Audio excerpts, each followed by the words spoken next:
less. And my microphone was off. Don't bother. I know. I just realized it. Okay, let's start over again. Hi, I'm Tad. It's good to be here. It's been about, I don't know, several weeks since I have last been on. I am pleased to be back. Nothing dramatic to report. We're in the midst of all kinds of chaos, but we usually are. And everybody's fine. No, none of the chaos has to do with death or divorce or serious illness or anything like that. So we are all doing fine. Deb and I are fine and healthy. Our kids are all fine and healthy. My dad's doing okay. We're all okay. Under the circumstances of life and confusion and isn't it recession and all that stuff. We're hanging in. So that's the first thing, just to let you know that there is no hidden secret of why I wasn't doing readings for a while. The other thing that I wanted to mention, which I already mentioned to the 1 a.m. in the morning crowd, who are primarily European, although not entirely by any means. And in fact, there are probably a few here in the States who are listening to that who may also be connected now as well. Anyway, the thing that I told to them was I was trying to figure out what kind of thing I should read next. And for a variety of reasons, I was kind of, maybe this, maybe that. Should I do this? And I'm still in the situation where I'd prefer to read my own stuff just because I don't have to worry about rights or anything. Anyway, and during the course of my considering this, I suddenly realized that my next project, I'm finishing up. I have sent off the draft of Navigator's Children to finish the story. And in that regard, I still have more work to do on that once everybody, my publishers and whatnot, have had a chance to respond to it. But once I'm done with that and it's out of my hands again for a while, I have another project, which is that I'm going to be finishing up the third volume of the Ordinary Farm books, which are... It's sort of a classic case of how long you can stretch out a series, because I think the first one was published in the early 2000s. The second one, I just realized last night, was published in 2012. And although Deborah had completed the first draft of the third volume, I think like a year and a half ago now. It's maybe longer than that. I don't know. It's been a while. It's not her fault. But anyway, and because I have that coming up, I thought, that's what I will do. I will make the people tuning in to be read to complicit in my need to do homework. And the homework I need to do, is to reread the second Ordinary Farm book. Now, those of you who have been following this particular reading experiment for a long time will know that I already read the first volume, The Dragons of Ordinary Farm, here, and shared it with you guys.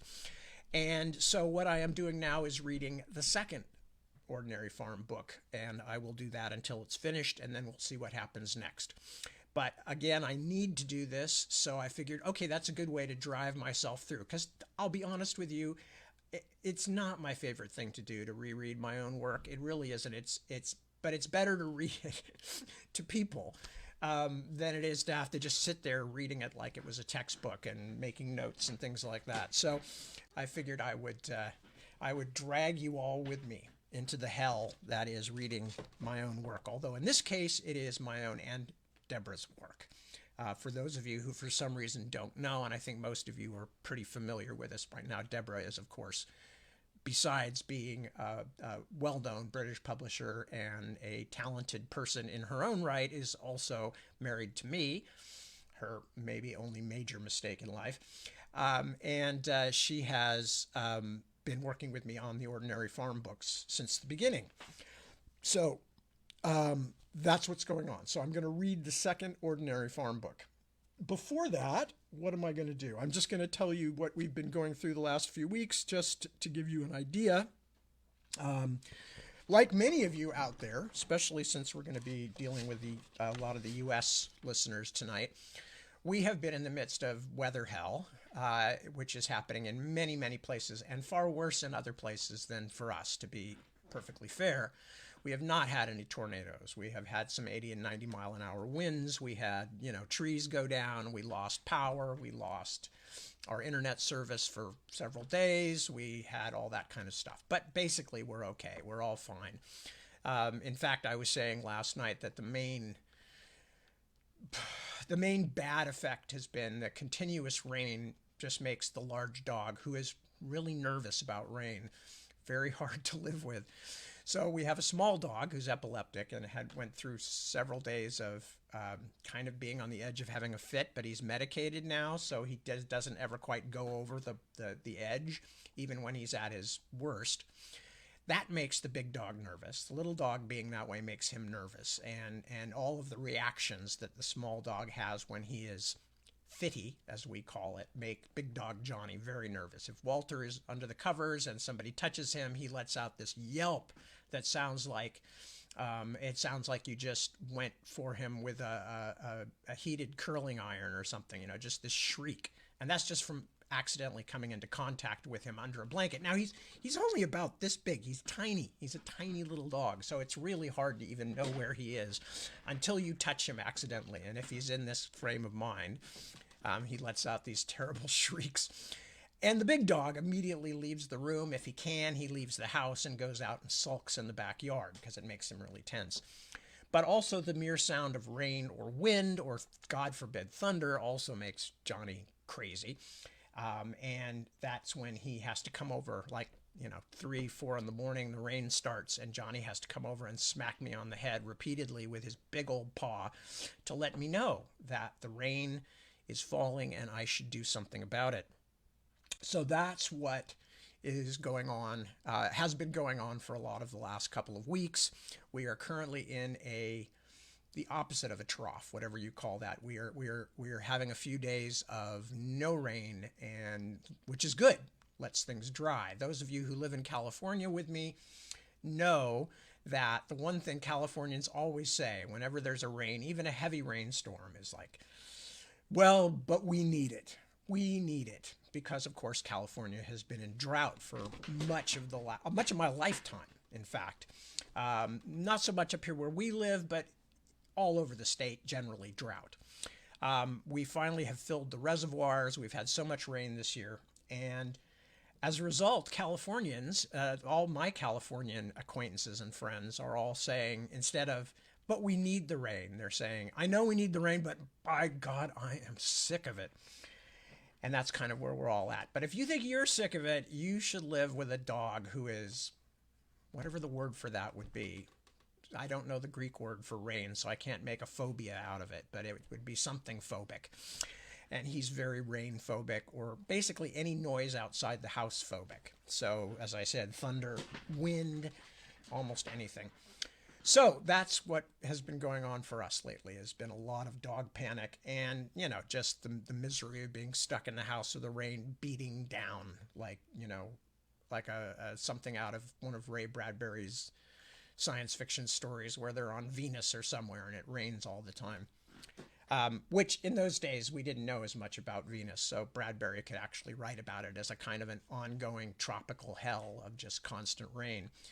In fact, we know now that Venus is kind of like the evil twin of Earth, and that it probably was very Earth-like at one point, and then things changed. It lost its atmosphere, like Mars, I think, or something like that. Anyway, Venus does not rain now, except for maybe ash and who knows what.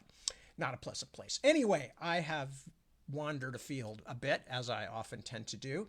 But, so that's what's going on. So we are okay. We have survived the storm so far. We have repaired the damaged places in the fence that allowed Johnny to escape, which happens every time we have bad storms, that Johnny then disappears and we realize, oh my God, either, a tree has come down and smashed a fence, or in this case, the water rushing down the hill basically made a gully under one of the fences, and Johnny was able to crawl out on his belly like some poor World War I soldier going over the top into no man's land, and went out and ran around for a while and then came back finally, thankfully.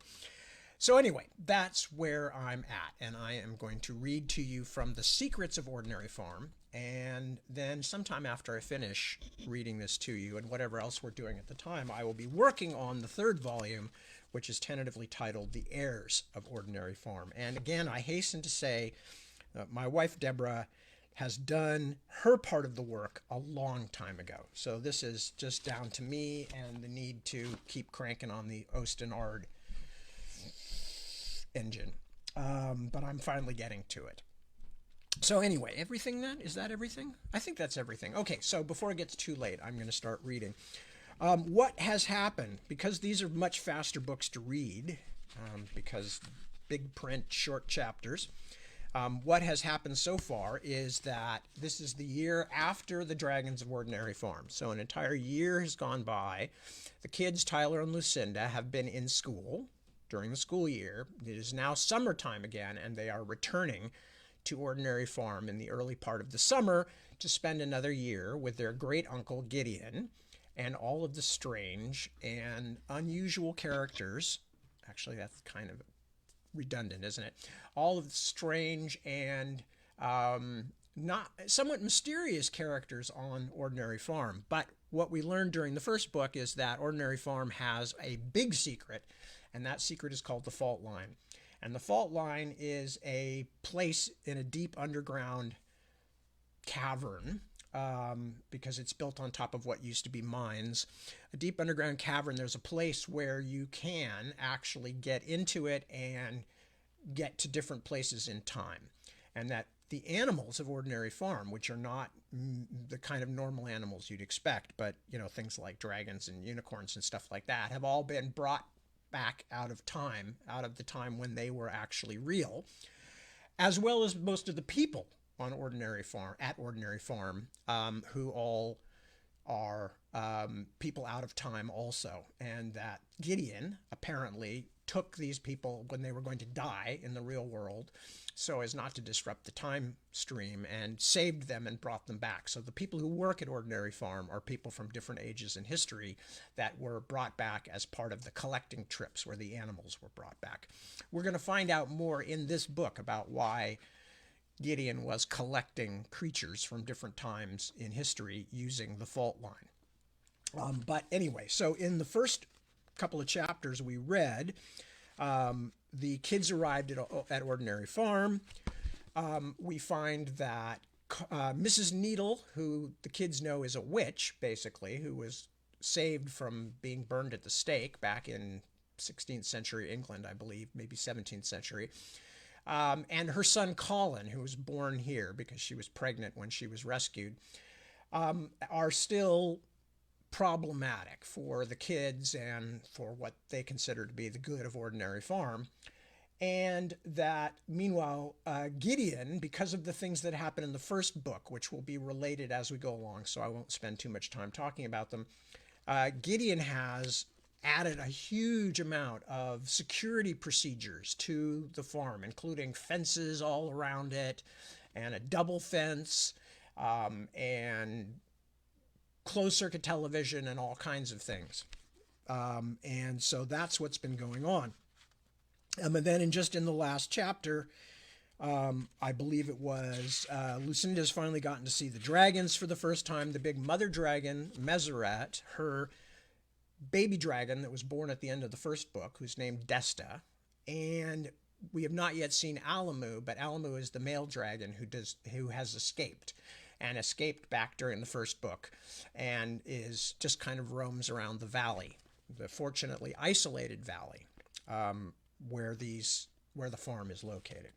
So that's where we are, and I am going to continue reading. This is the first night. Oh, and Meseret the dragon, who has a grudge against Colin, the witch's son, has just spat a big chunk of burning something onto Colin and caused him a lot of distress. So that's where we are. A hard hand fell onto Tyler's shoulder. He jumped in surprise. "Good evening, children," said Patience Needle. "Lovely to have you with us again. Now it's time for me to show you to your rooms." "How's Colin?" asked Lucinda. Mrs. Needle is Colin's mother. Colin Needle is his name, and she is Patience Needle. How's Colin? Asked Lucinda. Are his burns okay? The woman's expression did not change. He is nearly well already. Burns are easy for me to heal. Now, come with me. Tyler fought to keep his voice friendly. It's okay. We remember how to get to our rooms, Mrs. Needle. Mrs. Needle smiled thinly. Her pale face gleamed like the moon in the frame of her black hair. But you don't have the same rooms this year. Now, come along, children. It's getting late. Say good night to everyone.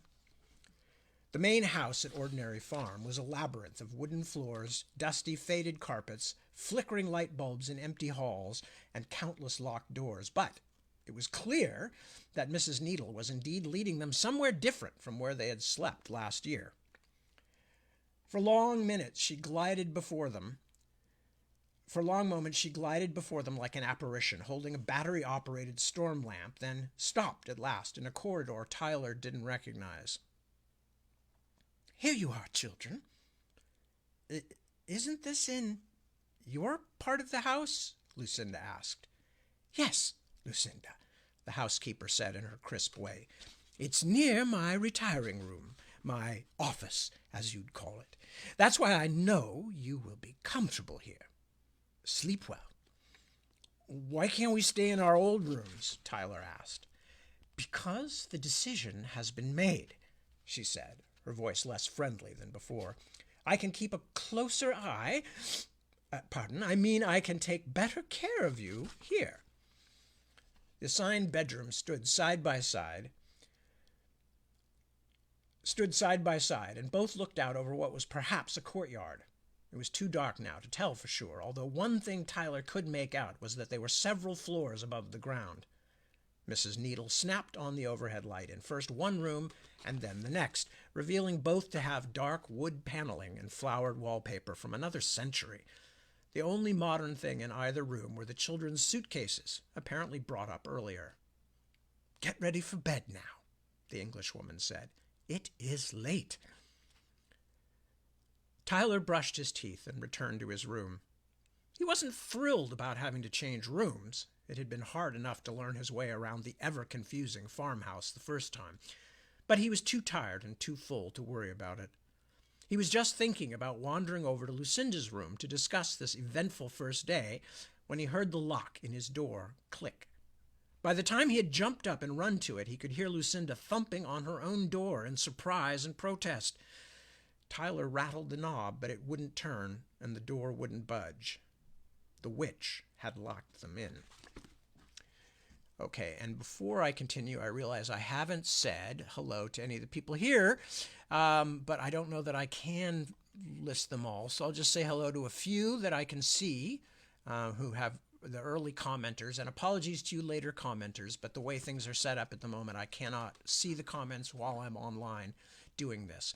So, I see my wife Deborah was at least briefly checking in, and there she is. Hello, sweetie.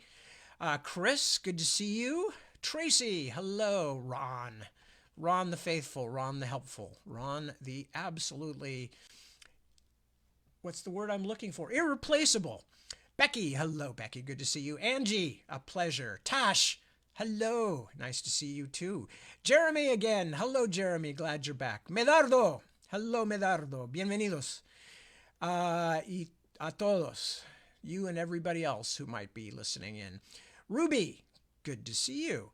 Isaac, a pleasure. Tim, you too. Chris, my old friend from school days. Lovely to see you, Chris. Also extremely talented musician. Claudia, hello, Claudia. Mike, good to see you, Mike. That's the first Mike we've had. So, Mike, I hope you'll know which Mike you are. Emily, Greg, and Barban, and several others. Okay. Oh, and I see a few others. Calvin and Carl have both showed up, and Deborah has my wife and co-writer Deborah has pitched in to mention that burning snot, which is, of course, how the stuff that was spat onto Colin by the dragon was characterized by Tyler. And in fact, I think that was probably something that Deb came up with, so full credit to her. Um, anyway, okay, so let us return here to the next chapter. Chapter 4, Lizard Jerky. Angry but very tired, Lucinda sat on her bed and did her best to ignore Tyler banging around in his room, thumping the walls and door in frustration. Okay, so they'd been locked in. She didn't like it either, but they couldn't do anything about it tonight, so why wouldn't her brother just let her go to sleep? Lucinda, by the way, for those of you who don't remember, is slightly older of the two. That she's a couple of years older than Tyler. She's about 14 at this point, and Tyler's about 12, I think. Tyler's room finally went quiet. Lucinda took a book out of her suitcase and settled back against the pile of pillows to read an old novel of Mom's called The Singing Tree, about a Hungarian family during the First World War. The story was good, and she was tired enough just to fall into it. So when someone knocked on her window, it startled her so much she screamed and dropped the book. It got weirder. Tyler was hanging upside down at her window like a huge bat, waving and grinning. "You idiot!" she said as she jumped up to shoulder open the ancient window so he could climb in. She looked down. "It's like 3 floors to the ground. You could have broken your stupid neck." "You sound just like Mom," he said. "There's ivy all over the walls outside. It's totally grown into the bricks. Really easy to climb." He sat up, his hair all kinds of wild, and looking enormously pleased with himself. "Nobody's going to lock me in." Lucinda found herself almost admiring his total irresponsibility. "You're insane," she said. "How are you going to get back?" Tyler sank to the floor and stretched out on his back. "It was pretty awesome, really. There's a big moon tonight, plenty of light for climbing. And this house, I forgot how big it is. It just goes on and on. Crazy, gigantic big." Tyler's eyes narrowed. "What's that?" Lucinda sighed. It was like having a young dog around, sniffing, scratching, digging, chewing always into something. "What's what?" "That?" He pointed at the ceiling above her dresser. "That square up there? Looks like a trap door or something." "Yeah, well, check it out tomorrow. Dora the Explorer? I'm tired." "No, really." He sprang up and pulled out a couple of the dresser drawers. "Here, help me. Keep this from tipping over." "Tyler, no." But it was useless, of course. He was already clambering up the dresser, making it sway ominously. She hurried forward just in time, wincing as she heard the wooden drawers creaking and protesting under his weight. When he reached the top of the dresser, Tyler reached up and poked the rectangular ceiling panel once, then poked it again. It gave a little. "I knew it." "Knew what? That there was a heating duct up there?" But Lucinda was a little intrigued in spite of herself. Tyler pushed the wooden panel up and out of the way, exposing darkness. "Ew," she said. "Probably full of spiders. Give me your flashlight, Luce." "Where's yours?" "I dropped it when I was climbing on the roof." Lucinda sighed. "Good going." She found the dopey pink flashlight Mom had given her and passed it up to Tyler. He gripped it in his teeth and pulled himself up into the space above until he could rest his upper body on the edge and only his legs dangled down. "What do you see?" she asked. "Don't let any spiders crawl down or I won't be able to sleep in here." His voice was muffled. "Yeah, that makes sense. You're on a farm with dragons as big as a jet plane and you're worried about ordinary house spiders?" Spiders are creepier than dragons." "What's up there?"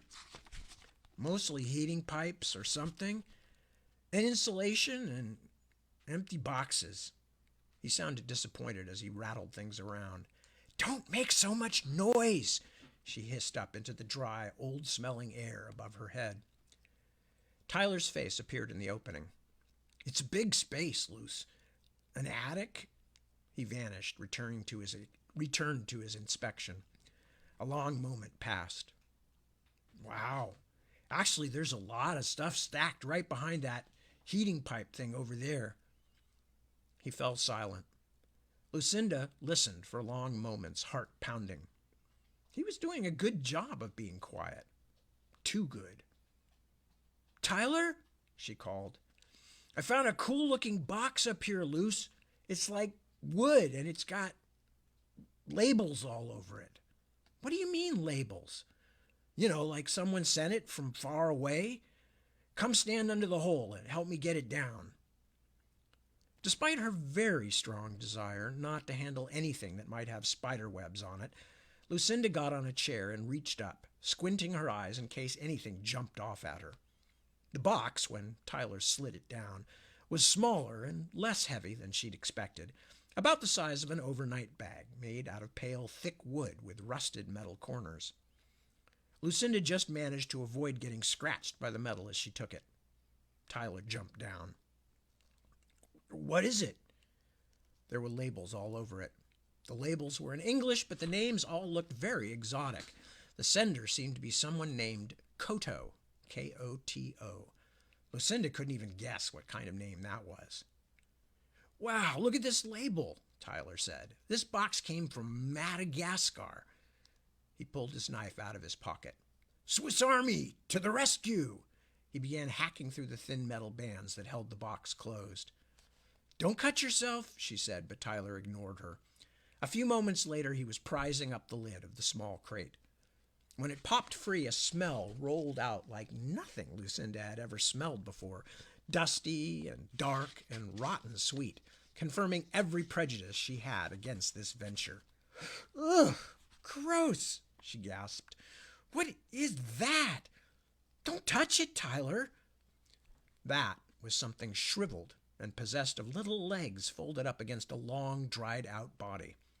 Tyler lifted it off the top of the nested paper. Awesome! It's a lizard. Ugh! It's lizard jerky is what it is. Tyler actually waved it in her face like he was 4 years old. Stop!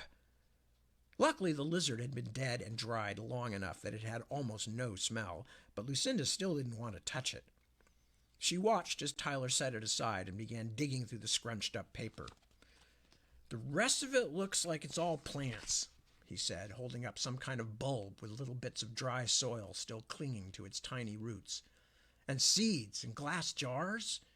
This one has a note on it that says, Unknown Sarracenia? Tyler was digging busily in the paper now, and suddenly she flashed back to him as a very small kid, seeing in her mind's eye the way he used to excavate in the just-opened cereal box for a free toy, and how crazy that used to make their mother. Pour it out in a bowl, for God's sakes. Don't stick your dirty hands in there.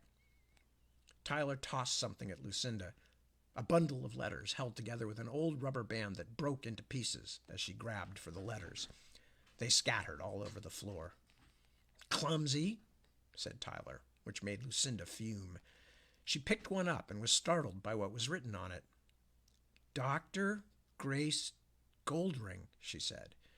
Wow, did you know Gideon's wife Grace was a doctor? Tyler shook his head. But this stuff is mostly seeds, he said, disappointed. Some powdery, mushroomy stuff and a couple of bugs in, like, test tubes. So she was a biologist? Said Lucinda, impressed. A scientist. Tyler stopped abruptly. His hand sunk deep in the packing materials, and for a moment Lucinda was scared that the poisonous spider she'd been worrying about all along had bitten him. Then she heard it too, a key turning in the door of her room. Lucinda looked at Tyler, who stared back at her wide-eyed.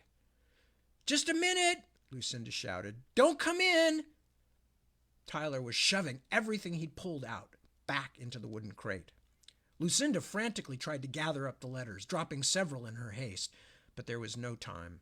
The door banged open. Mrs. Needle stood in the doorway, slender as a pointing finger. Her eyes widened when she saw the crate and its contents on the floor, but her face otherwise remained in a motionless mask. I might have known. The first day, and already you two are causing trouble." She called over her shoulder, "Colin!" Her son walked in. The boy, who had just endured a horrid dragon snot burn, looked fine now, just as his mother had claimed. He gave Lucinda a look as he walked into the bedroom that she could have sworn was pure embarrassment. "You locked us in," Tyler said accusingly. "And you not only got out, you made what must have been a very dangerous excursion to get here," snapped Mrs. Needle. "What did you do, child? Climb out the window? Do you know how foolish that is?" She stared down at the crate. "And what is this?" She looked up to the open panel in the ceiling. "Incorrigible! A few hours back in the house and you're already burglarizing the place, rifling through things that don't belong to you." She shook her head. "Colin, gather this all up and carry it to my office." He already had the papers in his hands. "The lizard, too?" he said, sounding wary. "Yes, of course the lizard. Goodness only knows what kind of important scientific specimen it might be." Mrs. Needle sighed. "As for you two, I'm sure Gideon will have something to say to you both in the morning. Tyler, back to your room." "You're not my mom," he said quietly, but for once that was as much resistance as he was willing to offer. Colin led him out. "Great," Lucinda thought as Mrs. Needle locked the door behind her. She threw herself back on the bed, miserable. She wanted to pound her heels on the floor like an angry toddler. Here less than a day, and we're in trouble again. Chapter 5. Not Invited. All year, Colin had been very careful to stay away from the dragons. What happened in the reptile barn proved him right, although it had hurt too much for him to enjoy his moral victory. Yes, his fears were now confirmed. Dragons remembered. The beasts had too much freedom. That was the problem. Meseret should be muzzled like a dangerous dog, and her mate, Alamu, shouldn't be flying around the huge property unsupervised. It was all just another example of why someone sensible, someone like Colin himself, should be in charge. As he was thinking these and other sour thoughts over breakfast, his mother appeared in the kitchen doorway. "Colin, go to Lucinda Jenkins' room and make certain there is nothing left in that crawl space. I cannot trust those children to tell me. If you find anything else, bring it straight to me. Straight to me." Colin nodded and went without complaining, an act he occasionally put on, like an old T-shirt he could pull over his head and later just drop on the floor. It was easier and more sensible than arguing, since he had never won an argument with his mother, and doubted he ever would. Hang on just a moment. Let me just fix something here. There we go. Okay.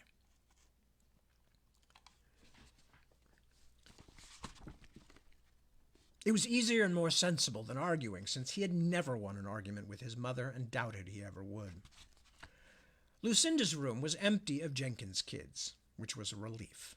After an awkward climb onto the dresser and up into the crawl space yielded no further discoveries, he trudged back down to his mother's office to tell her the news. She didn't seem surprised. She was already carefully unpacking the shipping crate, setting out its contents on her big table in neat rows of jars, tubes, and crumpled foreign newspapers, and making notes on a lined pad. "That's fine, dear. Run along and help the others now. I'm sure Gideon can find something for you to do. I'll be busy until lunchtime, but I'll see you then." "I thought maybe I could work with you, help you sort through this stuff." "Oh, no, Colin, no, thank you, but you'd just be in the way." She hadn't even looked up. He kicked the banister as he went down the stairs and hurt his toe. Why was it that every time Tyler and Lucinda Jenkins showed up, things immediately went bad for Colin Needle? Blazing early morning light filled the open front door. Let me start that one again. Blazing early morning light filled the open front door, throwing much of the rest of the entry hall into darkness. A little hot, fresh air blew in, disturbing the dust motes as they drifted in the light. Gideon was up and wearing his going-out clothes, which meant he'd pulled a pair of trousers over his pajamas. His white hair looked as if he'd just pulled a pair of pants over that as well. It stuck up like wispy grass. The master of Ordinary Farm also had the hearty, pleased-with-himself air that Colin disliked, what he thought of as Gideon's great man personality, when he acted as if everything he said and did was being noted by historians. What the old man was really like, Colin thought, was the movie version of The Wizard of Oz, a humbug full of speeches and hot air. But when Gideon abruptly turned to Colin, his scowling face looked more like Oz the Great and Terrible. "What's this I hear about you and your mother locking Tyler and Lucinda into their rooms?" Surprised, Colin swallowed hard. "Mother wanted to keep them out of trouble, with all the changes to the property and everything. Especially Tyler." He couldn't hold Gideon's sharp stare. "It wasn't my idea." "I think you and your mother sometimes forget who owns this farm," the old man said sternly. "You can tell her there will be no more locking anyone in. As for the changes to the property, we're going on a little tour right now." Colin frowned. He hated the idea of spending time with Tyler Jenkins, who seemed to be even more obnoxious than last summer, if such a thing was possible. Lucinda wasn't so bad, and in fact, Colin had been almost looking forward to seeing her. But he really didn't want Gideon to think he was going to spend the summer babysitting those two. "I'm supposed to be working in the library, Gideon." "The library?" Tyler had just appeared on the stairs. "Why?" "He's doing some work for me." Gideon's hand stole up as if it had a mind of his own, reaching toward the locket he wore hidden under his pajama shirt, his wife's locket that Tyler Jenkins had brought back to him, which Colin knew was the whole reason the old man had sent him to the library. "And now that we're talking about it, Master Needle, I haven't seen any results, considering all the time you spend over there instead of doing your regular work." The old man shook his head. "I'm losing patience, lad." "That's not fair." Colin felt his cheeks get hot and bit back the rest of his angry reply. "I'm doing my best, Gideon. The books are all out of order." "What's Colin doing in the library?" Tyler was not going to let it go. "That's none of your business," Colin said. "You've only been here a day." Now, let's have no more of this silly fighting," Gideon said, growing cheerful again as other people argued. "Young Colin's just doing some research for me.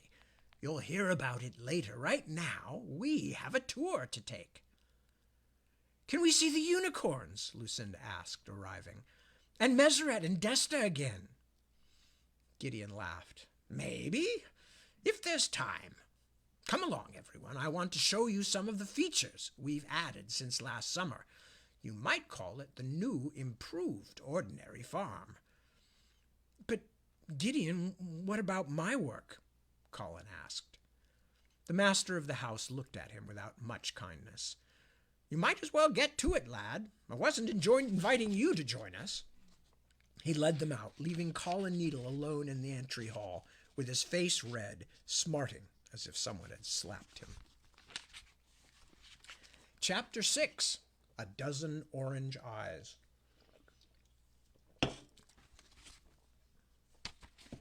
After everything that had happened the night before, Tyler thought it was wonderful to be out of the house, away from the Needles, and rolling across the farm with Uncle Gideon and Mr. Walkwell.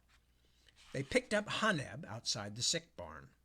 The shy little animal keeper nodded to the children and might even have said hello, but he spoke very quietly as always, keeping his head turned away to hide the scars on his face. They headed out toward the pasture lands, the horse cart rattling up and down the dirt roads and through the golden hills. Beyond the hills, the valley was fenced by mountains, dark purple shadows against the sky in every direction Tyler looked. Even the air smelled different here in Standard Valley, wild as ocean air, full of mysteries.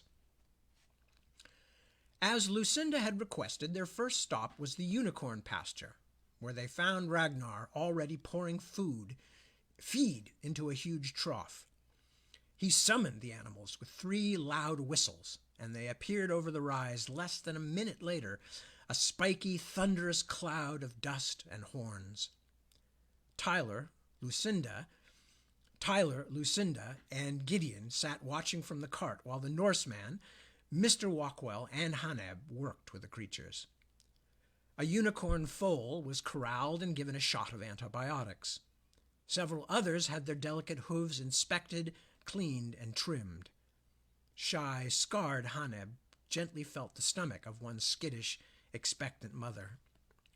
"Her time coming soon," he announced. "Well, that's something to look forward to," said Gideon. He settled back against the seat.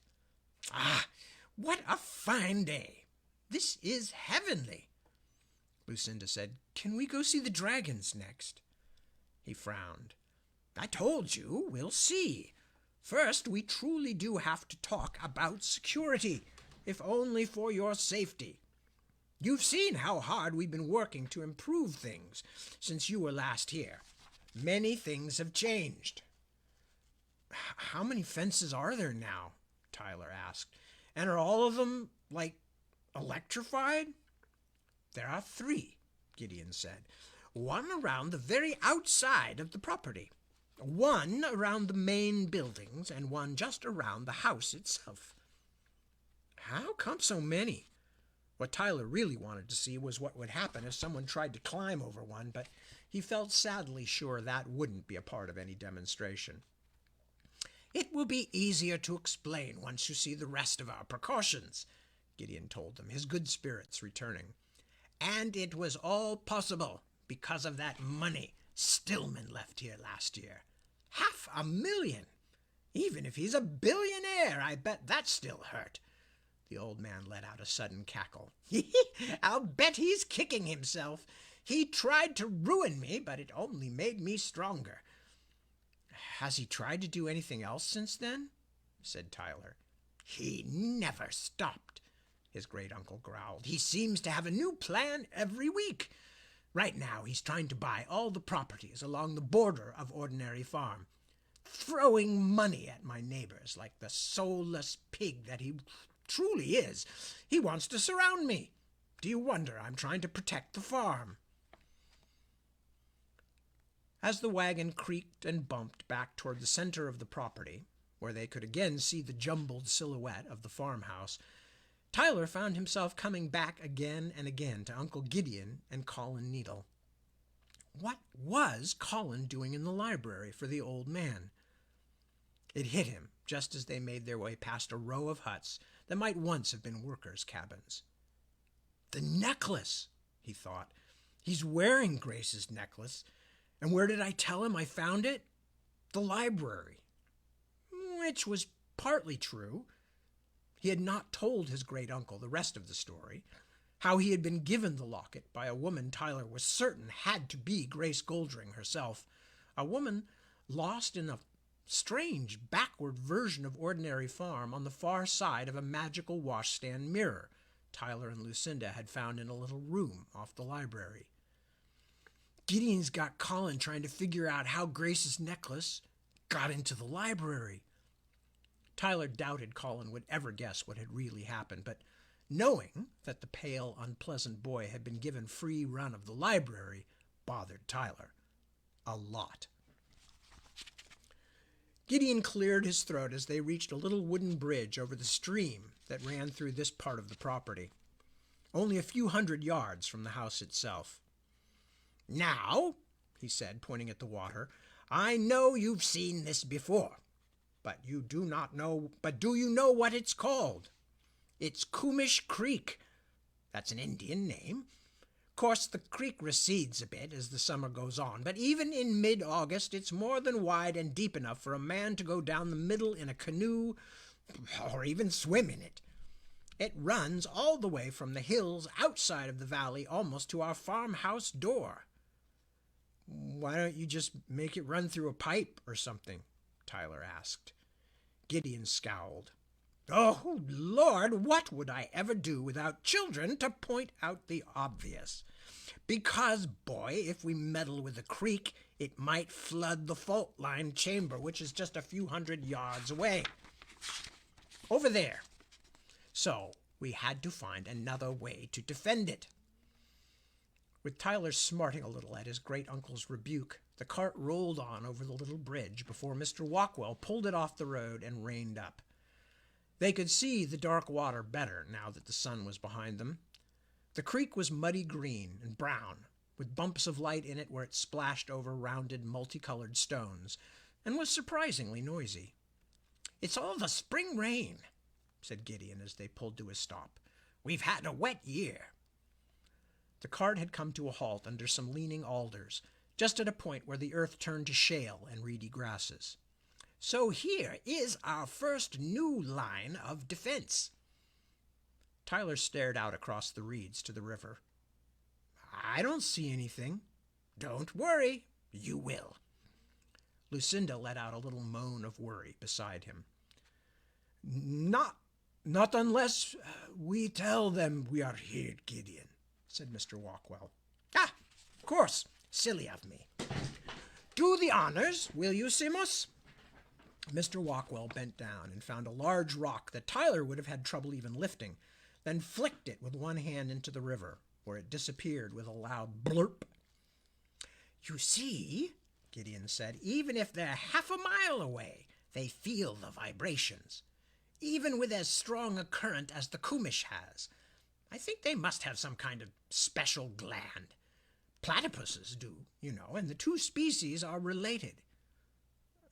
"I don't get it," said Tyler. "What feels the vibrations?" "Shh!" Gideon held his fingers to his lips.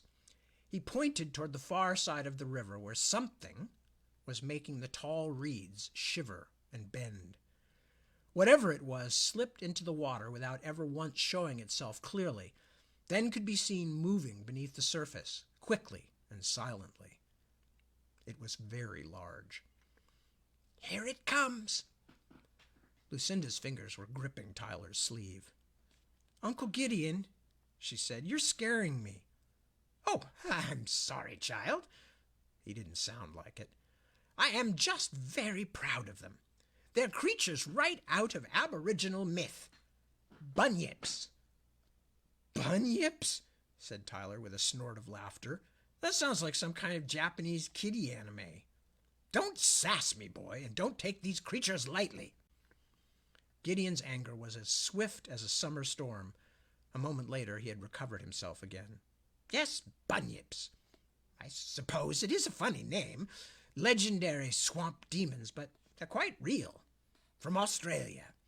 And even more fascinating, they're monotremes." Something rose in the center of the creek, out of a dark spot where the bottom dropped away. The water bulged, and then a broad, flat brown head emerged. A few twigs and limply streaming grasses snagged in the creature's bristling, thorny pelt, its eyes all black and big as saucers. "It's huge," Tyler said, his heart speeding. It was one thing to see something that big behind bars in a zoo, quite another to find it staring at you from open water a few yards away. "Bunyip? Is it going to come out?" "Not if we stay out of the water, but I wouldn't get too close anyway," Gideon said. "They're all male, very territorial. This one came because he felt the splash. They'll swim half a mile to attack one of their rivals and protect their territory, like bull crocodiles. Make a tremendous noise when they're fighting. They roar like elephant seals. We hear it, come and save the poor fool, then give him one of Patience's forget-your-own-name potions." What's a monotreme?" asked Lucinda. She had backed right against the far side of the wagon seat. "Same family as the echidna and the platypus," Gideon said cheerily. "They're the only poisonous mammals, and the only mammals that lay eggs.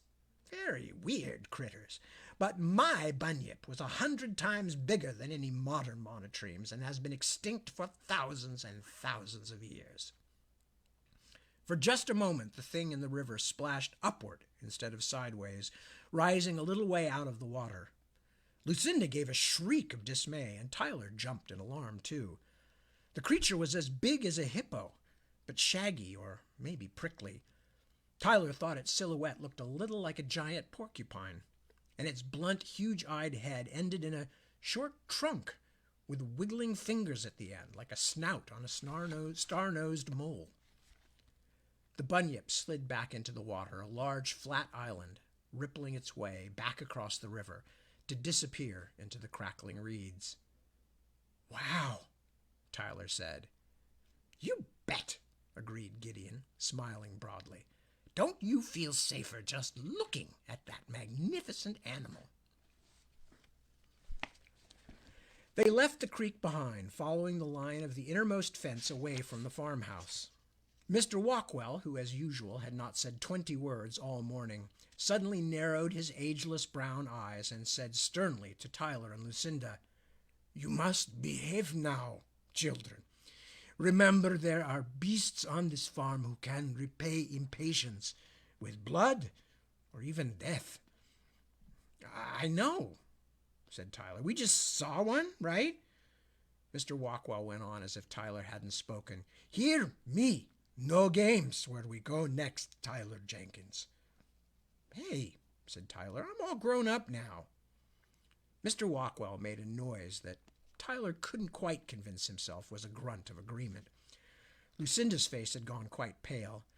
In fact, she hadn't looked very comfortable since the creek. "Do we have to do this?" she asked. Gideon had his hat tipped low to keep off the worst of the sun. 11 o'clock in the morning, and it was already very hot. "People would pay thousands just to see what you're going to see next. We have amazing things on this farm. Taking care of them, and this place is a sacred trust." As Tyler watched, one of the old man's hands reached up to his throat, and Tyler guessed he was fondling his wife's necklace again. "Uncle Gideon, where's Zaza?" Tyler asked suddenly. "The flying monkey. I haven't seen her yet." The old man waved his hand vaguely. "She's around somewhere," he said, but he was thinking about something else. For someone who basically owned the most astounding zoo in the world, Gideon Goldring sometimes seemed almost indifferent to the individual animals, especially those that weren't a new project. Mr. Walkwell punched in the numbers at another gate, and it slid open to let them through. Within a few moments they crested a rise and saw a large tan brick building sitting by itself in the middle of an otherwise empty dirt lot. Its shiny metal roof stood out dramatically above the earth-colored walls. "Is that building new?" asked Lucinda. "No, but the roof is. We had to fix it up for our new guards." "Guards?" Lucinda looked relieved but still confused. With relish, Gideon said, "Yes, the manties, as Colin calls them. Our manticores." "Manticores?" Tyler was impressed. "But you said last summer they were vicious." "They are," said Mr. Walkwell as the wagon pulled up beside the building. "Come along, follow me. Don't hang back." "It's so much cooler in here," said Lucinda as they all entered the barn. She was trying to sound cheerful, but her voice was even more nervous now, and Tyler could guess why. The place stank with the sharp, nose-burning urine of predators. "Cool, yes, it's the adobe," said Gideon. "It keeps the temperature down. People have used it around here for years." Most of the barn's interior was taken up by a huge cage, which extended up to the new metal ceiling and ran along most of 2 walls. The cage floor was covered in sand and sticks. At the center, a pile of large concrete blocks formed an artificial jumble of boulders. "Enough," said Gideon Goldring. He had lowered his voice. "No more talking now. Simos, go and bring them out." He turned to the children. "They're usually sluggish during the daytime. They're night hunters." Tyler watched avidly as Mr. Walkwell made his way around the two walls of the cage on his deceptively delicate hoofed feet, whistling a series of repetitive notes and keeping well away from the bars. Lucinda hung back near the door, her eyes wide and her face making it clear she would rather be somewhere else. Even Tyler, who normally enjoyed anything spectacular or dangerous, was beginning to feel anxious. "Hurry them up, Simos," said Gideon after Mr. Walkwell had been walking back and forth whistling for half a minute or more. "We don't have all day." Walkwell gave him a look, but took a long metal pole off the wall and reached it through the bars to rap sharply on one of the concrete blocks. The first manticore emerged a moment later, sloping out into the open as leisurely as a sullen teenager. "Whoa," said Tyler. "They were tiny last summer." "They did grow up fast, didn't they?" said Gideon. Two more followed the first. Once out in the open, the manticores sat on their haunches, pale, tan faces half hidden in the ruff of mane, watching the visitors with their surprising orange eyes. Each one was the size of a full-grown lion, but it was something else about them that made the children stare. Lucinda's voice was very shaky. "Their faces, they look like—" "They look almost human, don't they?" said Gideon. "Manticores are a sort of simian, I think, like a giant baboon, but their faces are more like those of apes, but tan instead of black-skinned like gorillas or chimpanzees." He laughed. "They're horrible," Lucinda said. "I'm disappointed in you, child," said Gideon with a frown. "These are amazing creatures. My goodness, these are more wonderful than the dragons. You have no idea how hard it was to raise so many to adulthood." And that's where we're going to stop for now, because it's 8 o'clock and we still have quite a few things in that chapter left. Excuse me. Anyway, so with that, I want to wrap things up for the night. I will not warn you, but I'm just laughing at Tash saying, "Not the Australian confused and surprised to be listening to a bunyip story." Hey, bunyips, baby, bunyips. Anyway, there's a possibility. There's one possibility, which is that one of the reasons that I took some time off is because it's a little difficult for me doing the late night shift and then the evening shift the next day, just because it ripples out in some ways. It is possible that in days ahead, weeks ahead, whatever, I might shift and scale back a little bit, where I would do the 1 a.m. reading one week and do the 7 p.m. reading the next week, so that I would be reducing the amount of new content by half, just in the sense of, instead of doing both in one weekend every week, I might alternate them. But it's just something I'm thinking about, in terms of, it's going to be a very busy spring and early summer for a number of reasons. So, but I will let you know about that, and I will certainly post any details about anything. For now, unless you hear otherwise from me, expect me to be back next week, both at the 1 a.m. slot and this 7 p.m. slot, where we are currently slotting, if that's a word. Anyway, so with that, I want to thank you for joining me, and thank you for your patience during my hiatus. And as I am now on hiatus, at least for a while. Lovely to have you with me, as always. I still need to solve the comments, being able to read the comments during the broadcast, but that is also something I will work on. But until I see you probably next week, almost certainly next week, I will just tell you to please take good care of yourselves and your loved ones and your friends and neighbors, and that I will do my best to do the same. And I will see you very soon. So thank you for joining me, and peace, and have a good week. Ciao, ragazzi.